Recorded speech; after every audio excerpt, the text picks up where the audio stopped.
Hello class, welcome to Shreyas Sharma में YouTube channel. आप सभी का स्वागत है दोस्तों आपके अपने यूट्यूब चैनल श्रेयस शर्मा में, और मैं हूँ श्रेयस सर। दोस्तों आप सब देख रहे हो श्रेयस मैथ्स कोचिंग। दोस्तों मैं 2 दिनों से वीडियो नहीं डाल रहा था क्योंकि हमारे यहाँ पे नेटवर्क इशू था दोस्तों, इसलिए अपलोड नहीं हो पा रही थी। लेकिन कोई टेंशन की बात नहीं दोस्तों, जो भी कल की भी वीडियो रह गई है वो मैं आज एक साथ दोनों अपलोड कर देने वाला हूँ। आपके बेसिक कंसेप्ट क्लियर हो जाएंगे। अरिथमेटिक प्रोग्रेशन यानी एपी अलजेब्रा 3rd लेसन दोस्तों हम शुरुआत कर रहे हैं। मैंने कल बता दिया था, कल की वीडियो आप प्लीज़ देख लीजिएगा। मतलब अपलोड हो चुकी है लेकिन कुछ नेटवर्क इशू की वजह से मैं फिर से एक बार अपलोड करने वाला हूँ। तो दोस्तों कोई टेंशन लेने की बात नहीं है।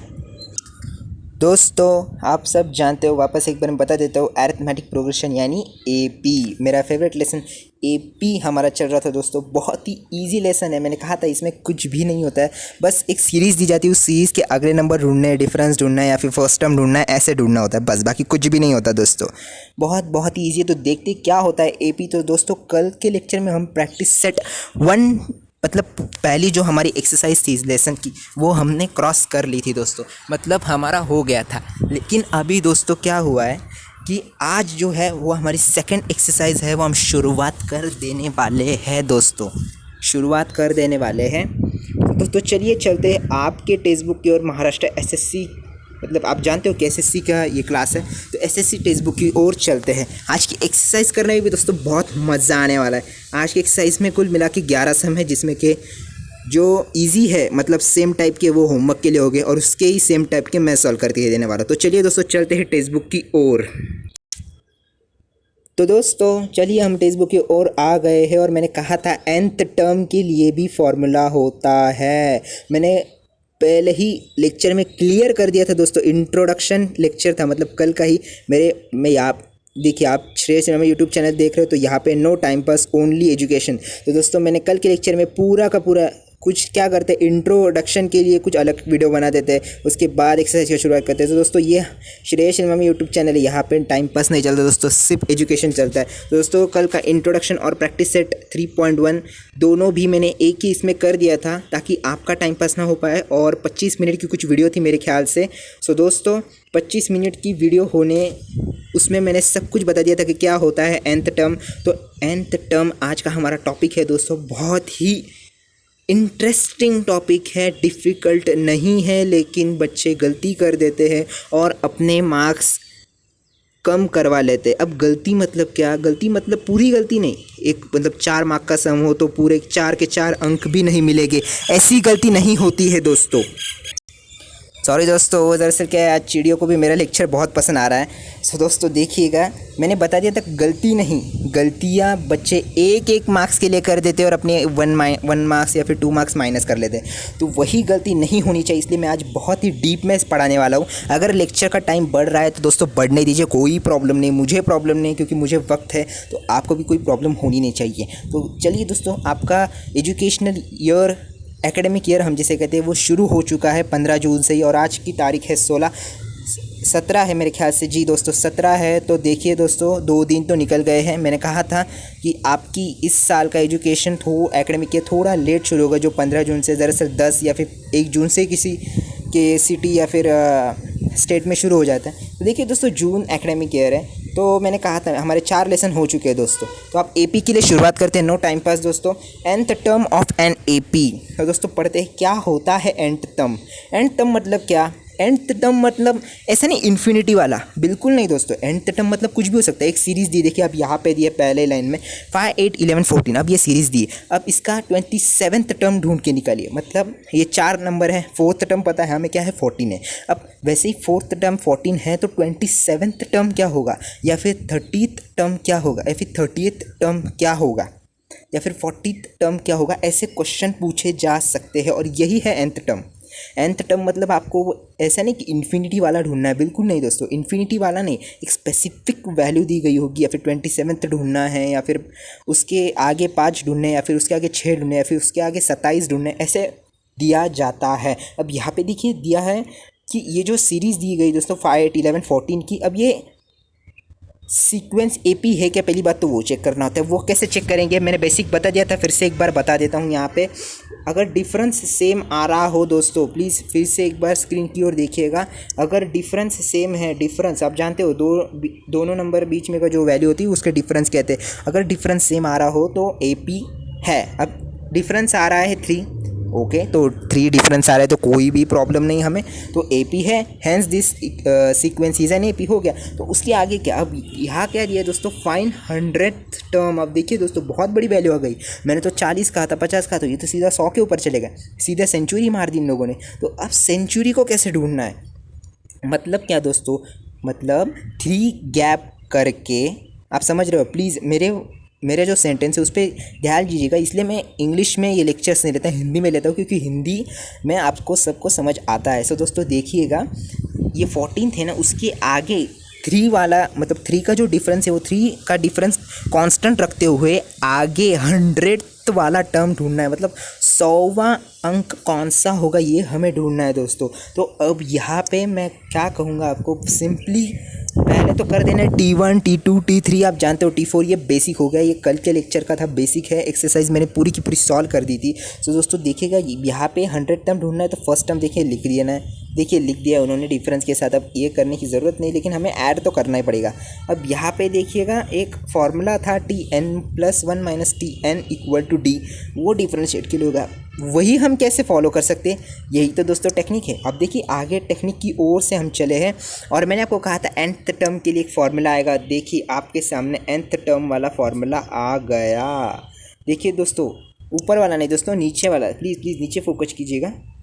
ये देखिए दोस्तों, ये है nth टर्म वाला फार्मूला। अब nth टर्म क्या होता है, आप कहेंगे सर क्या है nth टर्म नहीं कहता दोस्तों, मैं एक रेगुलर टर्म कहता हूँ, लेकिन वो nth वाली है, मतलब वो काउंटेबल नहीं है। अब 100वीं टर्म है, हम ओरली बता सकते हैं क्या, नहीं 14 है तो 100वीं टर्म कौन सी होगी, नहीं दोस्तों, हमें फार्मूला यूज़ करना ही होगा। अब जो बता सकते हैं उनकी बात अलग है, लेकिन बेसिकली ऐसा मतलब होता नहीं है, लेकिन जो होशियार है मुझसे भी तो वो बता सकते हैं। सो दोस्तों देखिए, यही फार्मूला यूज़ करके हमें ढूंढना है कि क्या है nth टर्म, क्या होता है, कौन सा है nth टर्म। देखिए तो दोस्तों हमारे पास बेसिक इन्फॉर्मेशन है, ए मतलब फर्स्ट टर्म होता है, उसे ए कहते हैं हम। अब जानते हो ए, तो देखिए दोस्तों यहाँ पे ए लिख दिया, डी लिख दिया, डिफरेंस 3, फर्स्ट टर्म 5, ये हो गया। तो उसके बाद एन टर्म का फॉर्मूला डाल लेना है सिंपली। और अब nth टर्म क्या है, एन की वैल्यू क्या दी, यहाँ पे 100 दी है, तो एन की जगह पे यहाँ पे देखिए 100 उन्होंने डाल दिया है। अब 100 डाल दिया तो यहाँ पे भी एन की वैल्यू सब्सटीट्यूट हो जाएगी। देखिए यहाँ पे नीचे देखिएगा दोस्तों, यहाँ पे भी एन की वैल्यू वो सब्सटीट्यूट हो जाएगी। देखिए एन की जगह पे यहाँ पे नीचे 100 आ गया। तो अब यहाँ से तो हमारा अलजेब्रा, पुराना अलजेब्रा 8th स्टैंडर्ड का सॉल्व करना है बोर्ड मार्क्स के हिसाब से, और आ गया आपका 100 टर्म 302, 3 के गैप में से हो गया। सिंपल है दोस्तों, कुछ भी डिफ़िकल्ट नहीं है, यही करना होता है, लेकिन बस हम उसे डिफ़िकल्ट बना देते हैं। बस ऐसे ही करना है दोस्तों।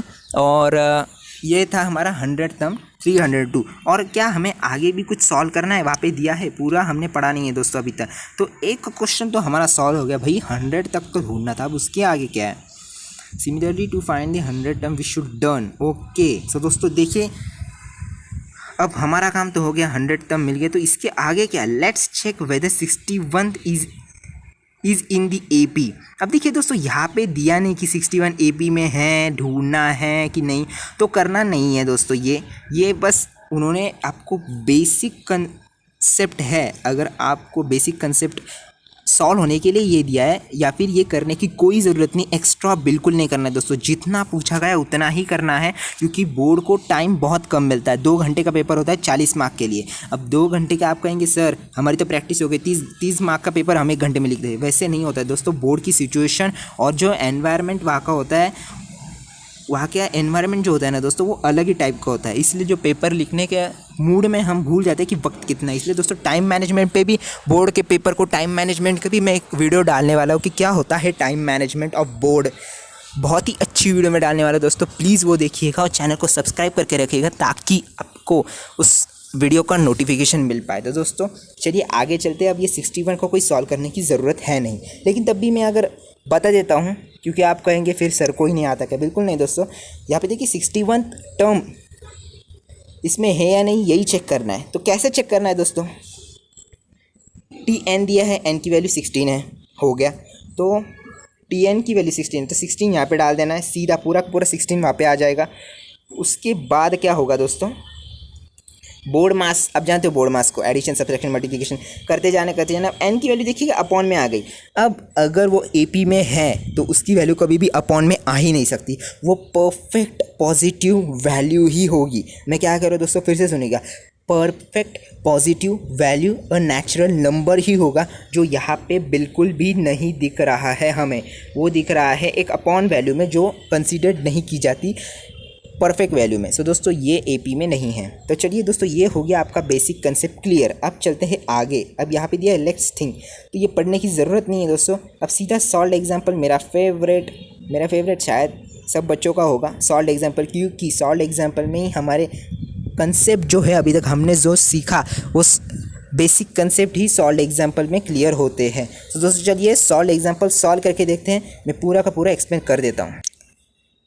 सो दोस्तों देखिए सॉल्व एग्जाम्पल देखते क्या होता है सॉल्व एग्जाम्पल। तो देखिए यहाँ पे बेसिकली दोस्तों क्या दिया है, find Tnth for following AP and then find 30th term of AP। तो दोस्तों देखिए यहाँ पे अब क्या दिया है, n की वैल्यू दी है 30th, मतलब 30वां जो सीरीज़ में का 30वां जो नंबर होगा, गैप डिफरेंस को मायने रखते हुए दोस्तों, डिफरेंस को मायने में रखते हुए तीसरा जो हमारा मतलब 30th जो नंबर होगा हमारा, वो ढूंढना है। अब कैसे ढूंढना है, बहुत ही इजी है, कुछ भी डिफ़िकल्ट नहीं है। अब n की वैल्यू दी है 30, तो वही है दोस्तों। अब देखिए यहाँ पे क्या दिया है, T2 T1 T2 T3 और डिफरेंस ढूंढना है, तो ऑफकोर्स डिफरेंस 5 का होगा। यहाँ पे वो लोग हैं ना दोस्तों, वो दे नहीं सकते आपको AP नहीं है, ऐसा नहीं दे सकते। हाँ, एक जनरल केस में अगर 1-2 मार्क के लिए आता है तो ऐसा हो सकता है कि AP नहीं है, लेकिन जो बड़े बड़े सम होते हैं 2 मार्क्स के, अब यही आएगा 2 मार्क्स के लिए। तो दोस्तों देखिए इसमें यहाँ पे हमेशा AP होगा, तो हमें क्या ढूंढना है, बस पहला नंबर क्या करना है, दूसरा नंबर पहले से माइनस करना है और डिफरेंस ढूंढना है। डिफरेंस हो गया 5, तो हमेशा 5 डिफरेंस होगा, और वो लिखने की भी ज़रूरत नहीं, ताकि हमारा ऑब्जर्वेशन इतना क्लियर चाहिए कि देखते देखते समझ में आना चाहिए, नहीं डिफरेंस 5 होना चाहिए। तो देखिए दोस्तों डिफरेंस 5 आ गया, फर्स्ट टर्म भी है हमारे पास, तो मौका है, तो शायरी तो बनती। तो उसके बाद दोस्तों क्या करना है, Tn का जो है ना दोस्तों फॉर्मूला वो डाल देना है। तो बेसिक वो कंसेप्ट क्लियर हो गया हमारा। तो अब एप्रोप्रिएट वैल्यू डाल देनी है। देखिए अब वैल्यू डाल देनी है, A की वैल्यू है हमारे पास, D की है 1, तो मालूम है हमें, तो दी गई वैल्यूज़ डालने। अब यहाँ हो गया Tn इक्वल टू 5n-2। सो दोस्तों देखिए कंसेप्ट अनुसार हमने सारे वैल्यू डाल दिए। तो उसके बाद अब यहाँ पे दिया है 30th टर्म इक्वल टू, मतलब n की वैल्यू है 30, तो T30 इक्वल टू, अब ये n की जगह पे 30 डाल देना है, ऐसा यहाँ पे डाल दिया है और आंसर आ गया 148। अब इसकी भी ज़रूरत नहीं है, स्पेशल उन्होंने अलग से स्टेप लिए, मुझे नहीं लगता ऐसा करना चाहिए। उन्होंने क्या करना चाहिए, यहाँ पे ही वैल्यू डाल देनी चाहिए T30 की, मतलब यहाँ पे ये T30 है ना, ये यहाँ पे लिख देना चाहिए और यहाँ पे 30 वैल्यू डाल देनी चाहिए। अब किया है तो स्टेप्स फॉलो करने होंगे। सो ये था दोस्तों स्टेप वाइज SSC का। तो दोस्तों आप चाहे तो वो पहले भी डाल सकते हैं, बस ज्योमेट्री में कैसे हम ये लिखते हैं, मतलब क्या होता है, स्टेप का हर एक इन्फॉर्मेशन देखते हैं, वैसे उस स्टेप को भी इन्फॉर्मेशन दे देनी है, बस बाकी कुछ भी नहीं करना है। जैसे यहाँ पे दिए, देखिए दोस्तों हाईलाइट कर दो, यहाँ पे दिए वापस से A = 3, D = 5, वैसे ही कर देना है। T30 इक्वल टू वो इक्वेशन, या फिर आप लिख सकते हो n = 30 और सीधा वैल्यू डाल देनी है। अब चलते हैं दोस्तों सेकंड एग्जांपल की, वो भी वैसा ही है, कुछ भी अलग से नहीं दिया है यहाँ पे, वो भी वैसा ही है। सो दोस्तों देखिए यहाँ पे अब क्या है, which term of the following AP is 150। अब यहाँ पे उल्टा दिया है दोस्तों, 560 है, वो इस AP का कौन से बैठता है, मतलब कहाँ पे बैठता है, 30th टर्म है, ये 45th टर्म है कि कैसा है। तो ये ढूंढना है हमें दोस्तों, 45th है कि 60th है, 63। अब यहाँ पे दिया 63, इसलिए मैंने बोल दिया, लेकिन कैसे ढूंढना है देखिए, उल्टा करना है। आप सीधा कर रहे थे वैसे ही उल्टा करना है, सीधा कर रहे थे ना दोस्तों हम, वैसे हमें उल्टा करना है। अब उस समय कैसा किया हमने, सीधा किया, यहाँ पे उल्टा करना है। तो गिवन AP है, लिख लेना है। सो दोस्तों वही कंसेप्ट यूज़ करके अब हमें देखना है कि क्या हम उल्टा भी सॉल्व कर सकते हैं, तो कर सकते हैं दोस्तों। बस बेसिक कंसेप्ट क्लियर होनी चाहिए जो हमारी है। मैं ऐसा अज्यूम करता हूँ कि सबकी जो बेसिक कंसेप्ट है वो क्लियर हो चुकी है। तो दोस्तों देखिए यहाँ पे अब क्या है, हम अब मौका है हमारे पास कि A की वैल्यू दी है, D हमें पता है, ढूंढना है D, तो 9 है, तो हो गया। वैसे लिखने की ज़रूरत नहीं, दिखाने की हर बार, बस मन में कैलकुलेशन करना, बता देना है D = 9। अब यहाँ पे आ गया 9, तो उसके बाद दोस्तों अब nth टर्म कौन सा टर्म मतलब कौन से स्टैंडर्ड पे वो बैठता है 560, कौन से स्टैंडर्ड बैठता है, तो यही ढूंढना है दोस्तों। तो अब यहाँ पे क्या होगा, यहाँ पे n की वैल्यू नहीं दी है दोस्तों, गलत हो जाओगे अगर आप n की वैल्यू लिखते हो। तो अब यहाँ पे tn की वैल्यू दी है, समझ रहे हो आप। अब यहाँ पे tn की वैल्यू दी है, तो tn इक्वल टू 560 दोस्तों, क्या tn इक्वल टू 560। तो देखो दोस्तों tn लिख दिया है पहले स्टेप में, उसके बाद यहाँ पे देखिए 560 लिख दिया इसके बाद। और अप्रोप्रिएट जो हम भरते हैं वैल्यूज़ हमेशा की तरह हमारा काम है, तो वैल्यूज़ डाल देने हैं और आ जाइए फिर से 8th स्टैंडर्ड में सॉल्व करते रहिएगा जब तक आंसर नहीं मिलता। और हम n की वैल्यू मिल गई 63, तो सीधा लिख देना 63rd टर्म है वो है हमारा 560, 68 टर्म है वो है हमारा 560। बिल्कुल भी इसका उल्टा दोस्तों, बिल्कुल इसका रिवर्स। देखिए दोस्तों बिल्कुल इसका रिवर्स सॉल्व करना है। अब वहाँ पे दिया था, वहाँ पे ढूंढना था टर्म, मतलब 38 टर्म ढूंढना था। यहाँ पे टर्म दिया है लेकिन कौन से इसमें बैठता है वो ढूंढना है। तो यही है दोस्तों, ऐसे ही ट्रिक्स होते हैं, बस कुछ भी डिफिकल्ट नहीं होता। और ऐसे ट्रिक्स करने के बाद बोलते हैं कि हाँ भाई NCERT, हाँ भाई उतना हार्ड है, हाँ भाई इतना डिफिकल्ट है। बिल्कुल नहीं दोस्तों, बस उल्टा कर देते और हमारा नॉलेज चेक करते क्या हमारा बेसिक कंसेप्ट क्लियर है, तो होना चाहिए। इसलिए मैं कहता हूँ हमेशा कि प्लीज़ मेरे वीडियोज़ देखते जाइएगा, आप सब वीडियोज़ देखते जाइएगा ताकि आपके बेसिक कंसेप्ट है ना दोस्तों वो क्लियर हो पाए। तो चलिए दोस्तों अब आ गए हम एग्जाम्पल नंबर 3 और 4 की ओर। सो दोस्तों अब हम आ गए हैं एग्जाम्पल नंबर 3 और 4 की ओर। सो दोस्तों देखिए यहाँ पे क्या दिया है, check whether 301 is the sequence of 5, 11, 17, 23। अब मैंने कहा था नहीं आएगा, लेकिन देखो दोस्तों मेरा भी प्रेडिक्शन कभी कभी गलत हो सकता है। अब आ गया। सो दोस्तों आ गया तो क्या एक्सप्लेन तो करना पड़ेगा, हमें तो करना पड़ेगा क्योंकि ऑप्शन में हमारे पास कुछ ना हो, तो इसलिए एक्सप्लेन मैं कर दे रहा हूँ। लेकिन ये एग्ज़ाम को नहीं आता कि ये AP में है या नहीं, ऐसा एग्जाम्पल आज के इतिहास में तो कभी आया नहीं है। अगर आ गया तो अच्छी बात है, लेकिन आता नहीं है।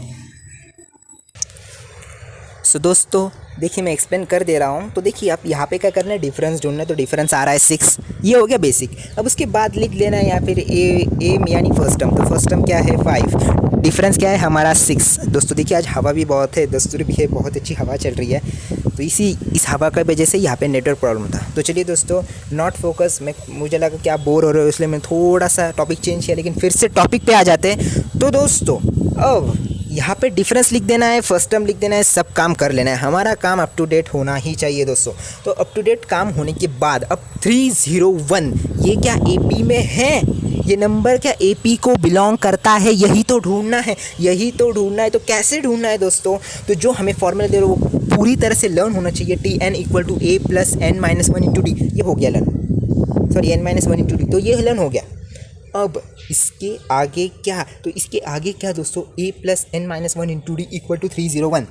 अब 301 मैंने क्यों nth टर्म की वैल्यू क्यों नहीं बताई दोस्तों, ये nth टर्म नहीं है, ये टर्म क्या AP को बिलोंग करता है यही बताना है हमें। ये nth टर्म है ऐसा क्वेश्चन में देखिए डिक्लेयर नहीं किया है, बस check whether 301 is in this sequence, बस इतना ही करना है, इतना ही करना है। तो इसी करने के साथ आगे बढ़ना है और इक्वल टू 301 लिखना है ना। आ जाइए आप 8th स्टैंडर्ड में, फिर से एक बार 8th स्टैंडर्ड में आ जाइएगा और अलजेब्रा सॉल्व कर दीजिएगा। अब अगर आप अलजेब्रा सॉल्व करते हो तो देखिए यहाँ पे आता है 302, मतलब क्या, मतलब साफ क्लियर हो जाता है दोस्तों कि 301 है वो सीक्वेंस से बिलोंग नहीं करते हैं, ये नंबर सीक्वेंस से बिलोंग बिल्कुल नहीं करता है। तो दोस्तों this number is not belonging to the sequence, ऐसा फाइनल आंसर पूरा लिखना है और बात ख़त्म कर देनी है। ये दरअसल आता नहीं, लेकिन आ गया तो मैंने पढ़ा दिया है ऑप्शनल के लिए। तो चलिए दोस्तों इसी के साथ आगे बढ़ते हैं हम।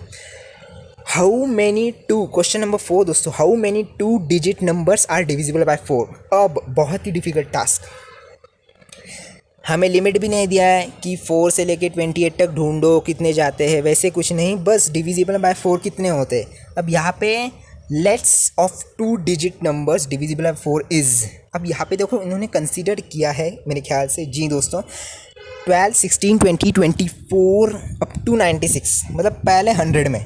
तो चलिए पहले 100 में ढूंढ लेते हैं कितने हैं, सिंपल है दोस्तों, ये तो फिर और भी सिंपल हो जाएगा। पहले 100 में ढूंढना है। अब पहले 100 जाता है क्या 4 से, नहीं दोस्तों। 99 बिल्कुल नहीं, 98 नहीं दोस्तों, नहीं जाता है। 2 से जाता है लेकिन 4 से नहीं, 4 से जाना चाहिए। 7 नहीं 96 जाता है, ज़रूर जाता है, क्योंकि 4 2 ज़ा 8 और 2 ज़ा 16, 4 ज़ा 16। तो दोस्तों देखिएगा, अब यहाँ पे क्या है, 96 जा रहा है तो 96 लास्ट टर्म होगा, ये तो फिक्स हो गया। अब Tn is equal to 96 term नहीं है दोस्तों, नहीं तो आप n लिख दोगे, बिल्कुल नहीं दोस्तों।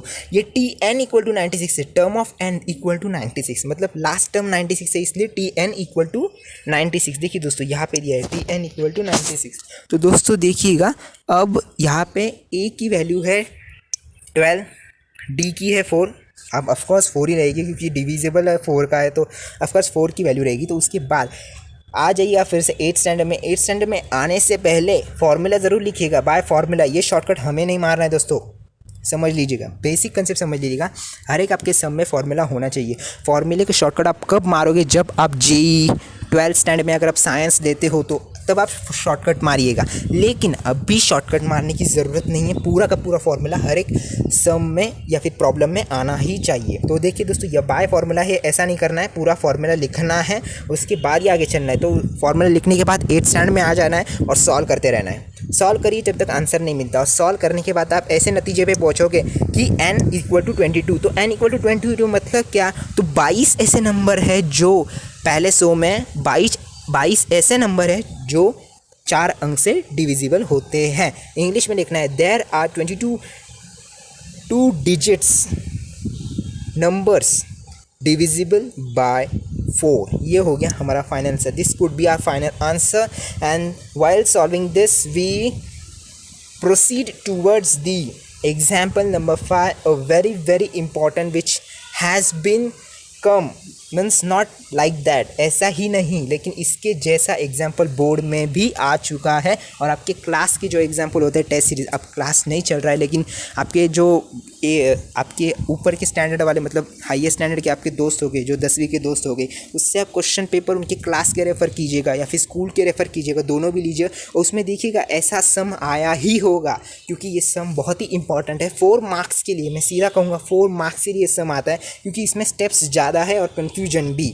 तो कैसे स्टेप्स करना, कैसे कन्फ्यूजन मिटाना है, यही तो मेरा काम है। तो मैं मेरा काम पूरा कर रहा हूँ, प्लीज़ आप भी अपना काम पूरा कीजिए और नोटबुक में नोट डाउन कीजिए। मैं हमेशा कहता हूँ नोटबुक कैरी करते जाइएगा हमारे लेक्चर के वक्त। सो देखिए दोस्तों, अब हम बढ़ते हैं एग्जाम्पल नंबर 5। बहुत ही अच्छा समय, मेरा वाला भी फेवरेट है क्योंकि सिखाने में मुझे बहुत मज़ा आने वाला है। देखिए दोस्तों, यहाँ पे है अब 10th टर्म है 18, मतलब 10th term and 18th term है। ये क्या है 25 और 41। आप कहेंगे क्या दोस्तों, अब इंग्लिश में घुसना है थोड़ी देर की ओर। इंग्लिश में घुसते घुसते हमें पता चलेगा कि 25 है वो 10th है। रुकिए दोस्तों, मेरी ज़रा ट्रेन बहुत ही आगे भागती है सॉरी दोस्तों। देखिए मैं दोस्तों क्लियरली बता देता हूँ, जो सपाट 10th टर्म है वो 25th है और 18th टर्म है वो 41 है। अब आप कहेंगे एक तो 5 मतलब 5 के टेबल से डिविजिबल और एक 41, तो अब ये मिक्सचर कैसे सॉल्व करें सर। तो यही तो टैलेंट है दोस्तों, इसी में तो हमारे फॉर्मूलेज क्लियर होने चाहिए। इसलिए मैं वो वाला फार्मूला आपको कहता हूँ, Tn equal to a plus n minus 1 into D. So देखिए दोस्तों, अब यहाँ पे वही फार्मूला हमारा क्लियर चाहिए और हमें ढूंढना क्या है, पहली बात पूरा सम पढ़ना है। तो ढूंढना है हमें 38th टर्म, मतलब 18 जैसा टर्म है ना, तो 38 टर्म पे क्या होगा ये हमें ढूंढना है। और nth टर्म इज़ 99, मतलब लिमिटेशन 99 है। लिमिटेशन कितने है दोस्तों, 99 है, मतलब 99 टर्म से नीचे कौन सा भी एक टर्म आ सकता है, ये तो डिक्लेयर्ड है। मतलब हमारा आंसर 99 के नीचे होना चाहिए। अगर ऊपर जाता है तो हम गलत है, सीधा गलत है दोस्तों, क्योंकि देखिए यहाँ पे क्वेश्चन में उन्होंने बता दिया। अब मैं आंसर थोड़ा ऊपर लेके जाता हूँ। अब देखिए यहाँ पे आंसर आया 47, तो ये बिल्कुल भी करेक्ट आंसर है, कोई भी गलत नहीं है। तो अब कैसे सॉल्व करना है, यही तो मेरा काम है। तो देखिए दोस्तों, फाइंड दी एन वैल्यू। अब एन ढूंढना है, सीधा हमें पता चल गया। अब आप कहेंगे सर एन ढूंढना है तो Tn equal to a plus n minus 1 into D. जी ज़रूर दोस्तों, डालिएगा फार्मूला, मैं उस पर ऑब्जेक्शन नहीं ले रहा, डालिए फार्मूला डालिए।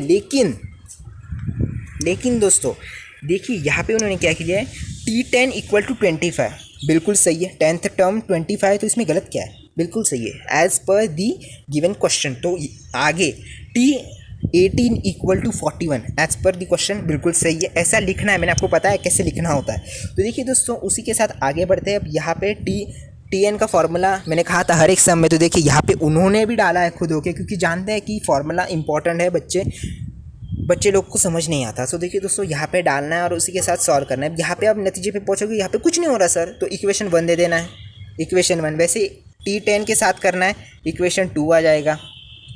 अब इक्वेशन 1 और इक्वेशन 2, तो 1 को सॉल्व करना है। अब सॉल्व क्या करना है दोस्तों, ए अलोन है तो आप जानते हो ए को आप यहाँ पे किसकी लिंक आती है दोस्तों, सोचिएगा, बताऊँ।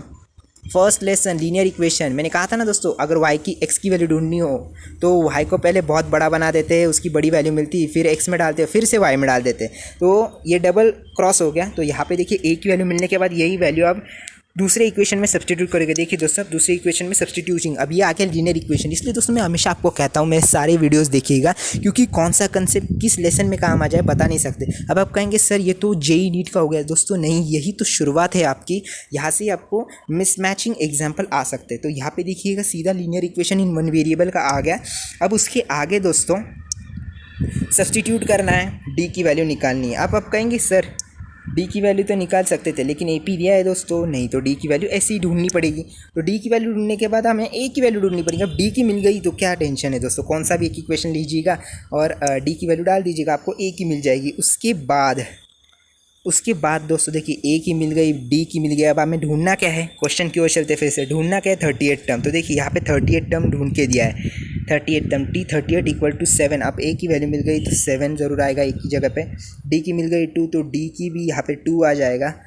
और N की वैल्यू है 38 यहाँ पे, तो 8 स्टैंडर्ड में जाइएगा और आंसर ढूंढ के निकालेगा। 38 टर्म है 81। तो उसके बाद अब 99th टर्म में अब N की ढूंढनी, यहाँ पे हो गया T38 की ढूंढ के हो गए। अब N की ढूंढनी, खुद N की, तो कैसे ढूंढेंगे दोस्तों, nth टर्म है 99 और ढूंढना क्या है N, तो डालिए दोस्तों सीधा TN इक्वल टू 99, तो डालिए। N की नहीं है हमारे पास, तो N ढूंढते ढूंढते मिल जाएगा 47। तो हमारा आंसर आ गया दोस्तों 47। फुल सेंटेंस में आंसर लिखना है ऐसे, जो मैंने हाईलाइट किया था यहाँ पे देखिए उन्होंने भी लिख के दिया है, ऐसे ही आंसर लिखना है। इसके कोई भी और ट्रिक नहीं ढूंढनी, और ट्रिक है ही नहीं दोस्तों, यही आंसर लिखने की ट्रिक है। तो ये था हमारे सॉल्व एग्जाम्पल, बहुत ही अच्छे वाले सॉल्व एग्जाम्पल मैं कहूँगा, इसे मैं अप्रिशिएट करता हूँ कि इतने अच्छे सॉल्व एग्जाम्पल दे दिए। तो एक्सरसाइज कितनी अच्छी होगी।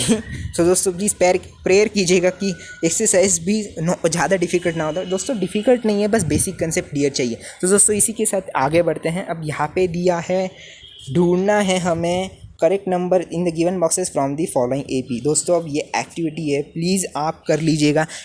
दोस्तों देखिएगा, आप कहेंगे कि आप टाइम नहीं भी हो, दोस्तों टाइम में बचा नहीं रहा हूँ, टाइम में दे रहा हूँ आपके लिए। अगर हमारा पोर्शन जल्दी ख़त्म हो जाता है तो टेस्ट सीरीज़ हम शुरू कर देंगे, जिसकी वजह से आप बोर्ड एग्ज़ाम में अच्छा स्कोर कर पाओगे दोस्तों। और ऐसे वैसे नहीं दोस्तों, प्रीवियस ईयर्स के भी हम क्वेश्चन डिस्कस करने वाले। सो दोस्तों देखिएगा, ये एक्टिविटी है, हमने इतना सॉल्व कर लिया तो आप इतना तो सॉल्व कर ही सकते हो। और डिफरेंस ढूंढना है दोस्तों, कुछ भी डिफिकल्ट नहीं है। अब यहाँ पे देखिए डिफरेंस क्या है, 8 और 8 - 1 है, तो क्या डिफरेंस होगा आप ही बताइएगा। डिफरेंस है 7, हो गया, तो 7 डिफरेंस आ रहा है, तो D इक्वल टू 7 हो गया। सो दोस्तों देखिएगा, आप चलते हैं आगे। अब आ गए हम 2, 3, 4, 5, 6, 7, 8, 9, 10। दोस्तों ये वाला जो सम है ना, मेरे ख्याल से 7th या फिर 10th, हाँ दोस्तों 10th वाला सम मैंने इतने शॉर्टकट में कर दिया ना दोस्तों, मतलब आपको सिर्फ मैं कहूँगा 8 लाइन लगेंगे सम सॉल्व करने। आप कहेंगे सर इतना बड़ा सम आपने 8 लाइन में, यही तो टैलेंट है दोस्तों। इसलिए मैं आपको कहता हूँ कि हमेशा कंसेप्ट क्लियर रखिए। अब शॉर्टकट कैसे मारा है ये मैं आपको लॉन्ग कट से सिखाऊंगा। क्या आप हंसोगे, तो दोस्तों यही तो हंसने वाली बात है। अब चलिए दोस्तों, मैं कुछ ऐसे सम सॉल्व करने वाला जो आपको आते हैं। सो देखिए दोस्तों, सेकेंड वाला, 1 मिनट दोस्तों मैं फिर से एक बार नीचे ले लेता हूँ ताकि आप पूरा होमवर्क देख। सो दोस्तों होमवर्क क्या है, यही तो इम्पोर्टेंट है। तो होमवर्क मैं आपको बता देता हूँ। देखिए सेकंड वाला मेरे ख्याल से होमवर्क है, ये वाला भी होमवर्क है, क्योंकि आगे ढूंढना है 27th वाला, तो ये वाला तो होमवर्क देना ही पड़ेगा मुझे। तो उसके बाद दोस्तों देखिएगा, अब आ गए हम होमवर्क की ओर। सॉरी दोस्तों थोड़ा इनकन्वीनियंस। देखिए यहाँ पे सेकंड वाला होमवर्क है, 4th वाला है वो भी होमवर्क होगा, क्योंकि 27th, ये वाला 19th है तो आप कर सकते हो, लेकिन उससे भी डिफ़िकल्ट है 27th वाला, तो वो मैं कर दूंगा। डिफ़िकल्ट कुछ भी नहीं दोस्तों, डिफ़िकल्ट हम बना दें। तो उसके बाद 6th में करके दूंगा। दरअसल हमने किया है 4 से डिविजिबल, तो आप 5 से भी कर सकते हो, लेकिन ठीक है मैं आपको थोड़ी सी उसकी झलक दिखा दूंगा। 7th में करूँगा, ऑफकोर्स मैं ही करने वाला हूँ, क्योंकि वो 41th टर्म है, थोड़ा सा मतलब अभी मैंने एक्सप्लेन किया, लेकिन ठीक है मैं कर देता हूँ। उसके बाद दोस्तों 8th वाला शायद से आपको करना पड़ेगा, 9th वाला मैं करके दूंगा, या फिर 8th, दोनों होमवर्क दे देते हैं, दोनों में से जो भी आएगा वो मैं सॉल्व करके दूंगा। तो दोस्तों 10th वाला ऑफकोर्स मैं करके देने वाला हूँ, वो कैसा है वो मैं आपको बताने ही वाला हूँ। तो चलिए दोस्तों चलते हैं एक्सरसाइज की ओर। So welcome to exercise solving. दोस्तों ये रहे हमारा एक्सरसाइज सॉल्विंग सेशन। देखिए दोस्तों, आपको सिखाने से पहले मैं भी सॉल्व करके देखता हूँ नोटबुक में, क्योंकि देखिए दोस्तों मेरी अगर कंसेप्ट क्लियर ना हो तो मैं आपकी कैसे करूँगा। तो दोस्तों देखिए, मैं आपके लिए भी प्रैक्टिस करता हूँ दोस्तों, आपको करनी ही चाहिए, इसलिए मैं कहता हूँ कि प्लीज़ नोट्स हमेशा आपके साथ रखें। तो चलिए दोस्तों चलते हैं एक्सरसाइज की ओर। Question number 2, 12, 16, 20, 24। तो ढूंढना क्या है, डी ढूंढना है और T24 का टर्म ढूंढना है, मतलब थर्ड वाला। तो 24 टर्म है तो क्या ढूंढना है, डी ढूंढना है। डी आप यहाँ पे माइनस कर लीजिएगा, आता है 4, और ए की वैल्यू है 12, ए है 12, अब अलग से लिखने की ज़रूरत नहीं। तो उसके बाद Tn की वैल्यू डालनी है और एक इक्वेशन मिल जाएगा। अब n की वैल्यू क्या है, n की वैल्यू क्या है दोस्तों 24 है, क्योंकि हमें क्या ढूंढना है, n = 24, मतलब 24th वाला जो टर्म होता है ना दोस्तों वो हमें ढूंढना है। तो वही करना है, T24 लिखना है, सारे वैल्यूज़ डालने हैं, अलजेब्रा करना है और आपको आंसर मिल जाएगा। अलजेब्रा यानी 8th स्टैंडर्ड वाला जो हम करते हैं, बोर्ड मास वाला। तो चलिए दोस्तों आगे चलते हैं। अब क्वेश्चन नंबर 5, सीधा मैं क्वेश्चन नंबर 5 की ओर आ गया, क्योंकि बीच के जो समय है दोस्तों बहुत ही ईजी, तो मुझे नहीं लगता कि आप सॉल्व नहीं कर पाओगे, इसलिए मैं वो जिम्मेदारी आप पे सौंपता हूँ। सो चलिए दोस्तों 5th है। अब यहाँ पे बेसिक कंसेप्ट, हमेशा मैं कहता हूँ बेसिक कंसेप्ट। क्या है बेसिक कंसेप्ट, डी। अब डी आप जानते हो, कीजिए माइनस, -5 आ जाएगा ना। अब आप कहेंगे उल्टा, तो -5 आएगा ना दोस्तों, उल्टा माइनस करोगे तो -5 डिफरेंस आ जाएगा। ए की वैल्यू हम जानते हैं 9 है, तो वही कंसेप्ट, फार्मूला डालना है, Tn = ढूंढना है पूरा इक्वेशन। तो उसी इक्वेशन में 27th वैल्यू ढूंढनी, तो n = 27, तो 27 है, तो 27 टर्म को ढूंढना है, फॉर्मूले के हिसाब से सारे वैल्यूज़ डाल देने हैं और 27 वैल्यू मिल जाएगी। सो दोस्तों इसी के साथ आगे बढ़ते हैं। अब हमें मिल गया T27 वाला, जो हमारा -21 की -121 जो हमारा टर्म था वो मिल गया। अब आगे चलते देखिए दोस्तों क्वेश्चन नंबर 6। अब पहली बार टेक्स्ट बुक में देखते क्या है क्वेश्चन नंबर 6। सो देखिए दोस्तों क्वेश्चन नंबर 6 क्या है, 5 डिवीजन में कितने नेचुरल नंबर्स आते हैं। तो चलिए दोस्तों ये तो हमें पता चल गया। तो चलिए क्वेश्चन नंबर 6 की ओर, आंसर शीट की ओर चलते हैं। तो क्वेश्चन नंबर 6 क्या है दोस्तों, यहाँ पे क्या है, ए की वैल्यू है 100, डी की वैल्यू है 5, तो Tn क्या हो गया 995, क्योंकि पहले 1000 में ढूंढना हो तो 995 हमें यहाँ पे अज्यूम करना पड़ता है, लेकिन ठीक है। अब 5 की है तो 100 से ही जाए, 1000 से जाएगा, नहीं तो 10 से जाएंगे तो हमें बहुत वक्त लग जाएगा। तो देखिए दोस्तों यहाँ पे डाल देने जैसी वैल्यू है, Tn है 995, तो उस हिसाब से सारे वैल्यू डाल देने हैं और आपको ये इक्वेशन ढूंढना है। अब इक्वेशन ढूंढने के बाद आगे बढ़ते हैं दोस्तों, क्या है, तो बहुत सिंपल है दोस्तों। इक्वेशन ढूंढने के बाद अलजेब्रा सॉल्व करते रहना है, 8th स्टैंडर्ड वाला, और n की वैल्यू आपको मिल जाएगी 180। तो दोस्तों ये रहा प्रोमो। अब चलते हैं बिगनिंग की ओर। अब 7th वाला सम मैंने कहा था एक डिफ़िकल्ट है, दिखता है, हमने सॉल्व एग्जाम्पल किया है, लेकिन फास्ट में मैं एक्सप्लेन कर देता हूँ। तो देखिए दोस्तों फास्ट में एक्सप्लेन कर रहा हूँ। तो 11th टर्म है 16, 21st टर्म है 29 और 41st टर्म हमें ढूंढना है। अब यहाँ पे है T11 = 16, T21 = 29। सो ये हो गया बेसिक। तो उसके बाद डालना है इक्वेशन बनाने। देखिए दोस्तों 2 इक्वेशन मिल जाएगी, अगर आप फॉर्मूले के हिसाब से चलते हो 2 इक्वेशन मिलेंगे। उसके बाद सब्ट्रैक्टिंग फ्रॉम, अब ये हो गया एलिमिनेशन मेथड, वो थी सब्स्टिट्यूशन, ये है एलिमिनेशन। ये एलिमिनेशन बहुत ईजी। एलिमिनेशन आप करोगे तो पहले क्या करना पड़ेगा आपको दोस्तों, ए है कॉमन है तो कुछ भी कैंसिल या फिर डिवाइड करने की ज़रूरत नहीं, मल्टीप्लाई करने की ज़रूरत नहीं है, सीधा सब्ट्रैक्शन करना है। ए कैंसिल हो जाएगी तो डी की वैल्यू मिल जाएगी, तो डी आती है 1.3। अब आगे चलते हैं। तो डी 1.3 आ रही है तो 1.3 ही यहाँ पे ऐड कर दी। देखिए मैं यहाँ पे 1 पॉइंट देना भूल गया दोस्तों बीच में, तो यहाँ पे देखिए 1.3 डालना है और आंसर लाना है। अब ए की अगर आपको आंसर मिल जाता है तो वैसे ही आगे करना है। अब यहाँ पे ए से 10 से मल्टीप्लाई हो रहा है तो इसलिए 13 कैंसिल हो गया, मतलब 1.3 कैंसिल हो गया और 13 आ गया। सो देखिए दोस्तों वही कंसेप्ट लगा के रखनी है, और 41 तो टर्म है वो 50 तो आपको ऑफकोर्स मिल ही जाएगा। तो यही था दोस्तों इस सम का थोड़ा सा हटकेपन जो हमने देखा है। अब 9th सम, अब 9th सम का क्वेश्चन क्या है पहली बात वो देख लेते हैं।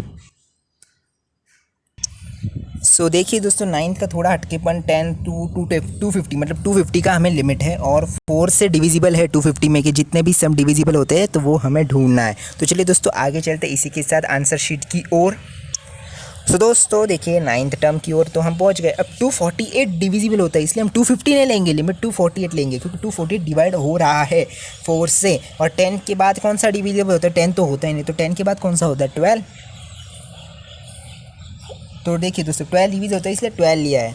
अगर 12 नहीं होता तो 16 लेते, लेकिन ऐसा नहीं है, 12 होता है। तो 12 लेना है, डिफरेंस ढूंढना है, ए की वैल्यू हम अच्छी तरह जानते हैं। तो इसी के साथ Tn इक्वल टू 248 और फिर आ गए हम हमारे मंजिल की ओर। फार्मूला डालना है और सारे जो हमारे हम जानते हैं Tn की वैल्यू क्या है, ए की वैल्यू क्या है, डी की क्या है, एन की क्या है, सब वैल्यूज़ हम जानते हैं। तो सबके वैल्यूज़ डाल देने और 8th स्टैंडर्ड के जैसे अलजेब्रा सॉल्व करना है। n equal to 60। आप कहेंगे सर हमेशा 10th का क्यों 8th स्टैंडर्ड में क्यों जाते? तो 8th स्टैंडर्ड में थे ना आप दोस्तों, तो आप बहुत पंक्चुअल थे आपकी स्टडीज़ के ऊपर, तो आप बहुत ही अच्छी स्टडीज़ करते थे 8th में। अब 10th में आ गए ना तो थोड़े बड़े हो गए आप। लेकिन जो सपाट दोस्तों, अब लास्ट सम ऑफ दिस, मेरे ख्याल से जी दोस्तों, last sum of the exercise पढ़ते हैं। पहली बात क्या है लास्ट सम। सो देखिए दोस्तों, लास्ट एग्जांपल हमारा क्या है? तो देखिए एपी है, 17th टर्म है वो 7 है, मतलब 17th टर्म है वो 7 है और मोर देन 10th टर्म ढूंढना है। तो फाइंड द कॉमन डिफरेंस।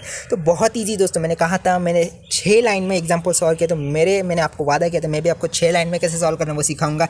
अब आपका अगर ये वाला सम है ना दोस्तों, 7 वाला जो मैंने अभी एक्सप्लेन किया, ये वाला जो सम है ना, ये आपका अगर क्लियर हो गया हो ना, तो आप ये सम ना 6 लाइनों में आसानी से सॉल्व कर देते हो। स्टार्टिंग में मुझे भी नहीं आया, लेकिन ये शॉर्टकट मेरा है। तो चलिए दोस्तों, मेरे वाले शॉर्टकट से आपको शॉर्टकट सिखाता हूँ कैसे शॉर्टकट है ये। तो दोस्तों देखिए, हम शॉर्टकट की ओर आ गए। अब हमें क्या दिया है? 17th जो टर्म है वो कौन सा है? 7 है, ये तो हो गया। अब मोर देन 10, तो मोर देन 10 क्या? मोर देन 10 क्या? तो T10 equal to T10 plus 7 equal to T17। अब ये हो गया एक इक्वेशन। अब हम इक्वेशन की ओर आ गए। तो एज पर दी कंडीशंस, अब हमारा Tn का क्या फॉर्मूला है? a plus n-1 into D. तो यही फॉर्मूला यहाँ पे क्या करना है? इंक्लूड करना है। अब Tn है तो सिर्फ a plus n-1 into D लिखना है। यहाँ पे भी ये Tn है, तो क्या करना है? Tn plus a plus n-1 into D लिख दिया दोनों का, और जो ये वैल्यू है 7 वो एज इट इज़ नीचे आ जाएगी। तो यही करना है दोस्तों आगे भी। तो अब 8th स्टैंडर्ड में आ जाना है, पंक्चुअलिटी दिखानी है थोड़ी फार, तो दिखा देते हैं। तो 16D आ जाएगा हमारे कैलकुलेशन की वजह से, और यहाँ पे आएगा 19D। अब 16D 19D और 7 एडिटेड कैरी होगा। अब यहाँ पे है, यहाँ पे ऐड कर रहा है, तो यहाँ पे LHS में उसे लेके जाना है, सब्ट्रैक्ट करना है। अब 7D की वैल्यू क्या आएगी? 7D equal to 7। तो A की वैल्यू डी की वैल्यू आ गई 1। तो ये था मेरा वाला शॉर्टकट। अब आप कहेंगे कि सर सिम्बा में चले गए। नहीं भी दोस्तों, सिम्बा नहीं, ये मेरा वाला है। तो ये था हमारा शॉर्टकट, बहुत ही आसान सा शॉर्टकट। ये डाइजेस्ट में भी होगा मेरे ख्याल से, लेकिन ये मेरी जो टेक्निक है मैंने कहाँ से कॉपी नहीं की थी, ये मेरी वाली टेक्निक है। तो ये था मेरा शॉर्टकट, बहुत ही आसान सा शॉर्टकट मैंने आपको सिखा दिया। तो दोस्तों आज का लास्ट सम तो आज यहाँ पे लेक्चर ख़त्म। देखते कितने बजे, तो दोस्तों आधा घंटा हो गया दोस्तों। मैंने कहा था ना दोस्तों 40 मिनट तक जाती है तो कोई वांदे नहीं, कोई भी टेंशन नहीं लेना है। लेक्चर का टाइम बढ़ रहा है तो बढ़ने दीजिए, लेकिन पढ़ाई पूरी होनी चाहिए। तो दोस्तों जाते जाते थोड़े दोस्तों, मैं आपके भले की बात, अगर आप कोई भी पर्सनल डाउट मैथ्स में पूछना चाहते हो तो मैं आपको हर एक लेक्चर में बताता हूँ कि मैं टेलीग्राम ग्रुप पे हूँ। डिस्क्रिप्शन पे भी मैंने लिंक दी है मैंने। अगर आप उस पे ऊपर क्लिक करते हो तो आप सीधा मेरे ग्रुप को ज्वाइन हो जाओगे, जहाँ पे मैं सारे एक्स्ट्रा जो सम होते हैं थोड़े से डिफ़िकल्ट लेवल के, जो बोर्ड्स के भी ऊपर के हायर लेवल के होके, जब आप हायर लेवल के सॉल्व करते हो ना दोस्तों, तब आप लोअर लेवल के सम इजीली सॉल्व करते हो। तो वो मैं ग्रुप पे पढ़ाता हूँ। तो प्लीज़ दोस्तों ग्रुप पे ज्वाइन हो जाना, एब्सोल्युटली फ्री है। इसके पैसे ना मुझे ना आपको मिलने वाले हैं। सो दोस्तों मैंने कहा था यहाँ पे no time pass only study, लेकिन स्टडी के साथ थोड़ा मोटिवेशन तो बनता है। तो मोटिवेशन भी है, मेरा ये चैनल मोटिवेशनल है। मैंने 3 वीडियो डाल भी दिए मोटिवेशन के, आप देख सकते हो, बहुत ही वैल्यूएबल है। और चौथी 5वीं में डालने वाला हूँ। तो दोस्तों प्लीज़ मोटिवेशनल है तो चैनल को सब्सक्राइब करके रखिएगा, ताकि आपको इसके जो नोटिफिकेशंस है वो अलग से मिल पाए, क्योंकि इसके नोटिफिकेशन है ना दोस्तों वो अलग से है। तो दोस्तों आखिरी बात, आपका ज़्यादा टाइम नहीं लूँगा। जाते जाते दोस्तों क्या करना है, सिर्फ चैनल को लाइक कर जाना है, क्योंकि आपका एक लाइक मेरी मोटिवेशन हमेशा बरकरार रखता है। और शेयर ज़्यादा कीजिए दोस्तों, मैं चाहता हूँ कि शेयरिंग ज़्यादा हो ताकि सारे बच्चे गरीब हैं जो अफोर्ड नहीं कर सकते क्लास के लिए, लेकिन क्लास जैसी जो विद्या है वो यूट्यूब से पा सकते, मेरे लेक्चर से पा सकते। बिल्कुल क्लास की तरह सिखा दो दोस्तों, कुछ भी अलग से मैं सिखा या फिर प्रोवाइड अलग से कुछ नहीं करता हूँ, बस ये ही मेरा क्लास है, यूट्यूब ही मेरा क्लास है, तो मैं यूट्यूब को ही क्लास मानता हूँ। तो दोस्तों प्लीज़ शेयर कीजिएगा, लाइक कीजिएगा और सब्सक्राइब ज़रूर कीजिएगा दोस्तों, ताकि वीडियोज़ की नोटिफिकेशन है वो सबसे पहले आपको मिल पाए। जो जाते जाते दोस्तों, thank you for giving your love, take care of your family, stay home, stay safe, Jai Hind.